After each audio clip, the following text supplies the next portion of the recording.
Here's what I like a lot. Magic squares. So everybody knows what a magic square is. You sum up the rows, or you sum up the numbers on a row, you sum up the numbers in a column, you sum up the numbers on a diagonal, you get the same answer no matter what. Usually you try to do it for numbers between 1 and 9 or something like that. Has a history back to the Middle Ages. People use it as magic tokens way back, etc. There's books on it. But these are kind of special because these are magic squares of primes. So here, this adds up to this.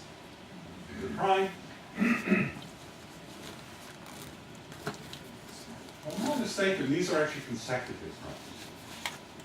I know there certainly is one. I can't remember if I put that one down. But there's one with consecutive primes. Anyway, magic squares of primes. Question: can we find an n by n magic square of primes?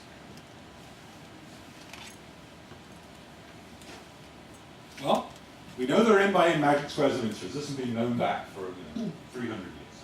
There are n by n magic squares of integers. So let's suppose the ijth entry is mij, m for magic. Then, well, if you think about, you take a magic square and you multiply every entry by the same number d, you're still going to have a magic square, right? It's just going to multiply everything by d. And if you add the same number to every entry, that's also going to not change the sum and the rows or the columns or the diagonal. So a plus d times mij is magic. But now, guess what? I use the green tau theorem. It says that for any fixed choice of mij's, of integers, I can find infinitely many pairs a and d, such that those are all prime numbers. I got a magic square of primes. N by n magic square of primes. These are really cheap theorems, but they're fun. Anyway.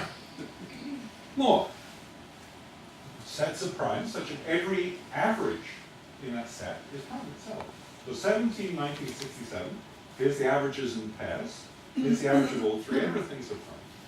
Here's one with 4 elements, here's one with 5 elements, etc. Well, I'm not going to show you the proof, you can do it if you want, but there are such primes, sets of primes in any size scale. It's a little more tricky that beat out the proof, but it's the same idea. And here's a good challenge.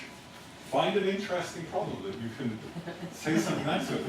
I mean, it's very easy. It's just linear algebra, right? And recognizing what the green tau theorem says.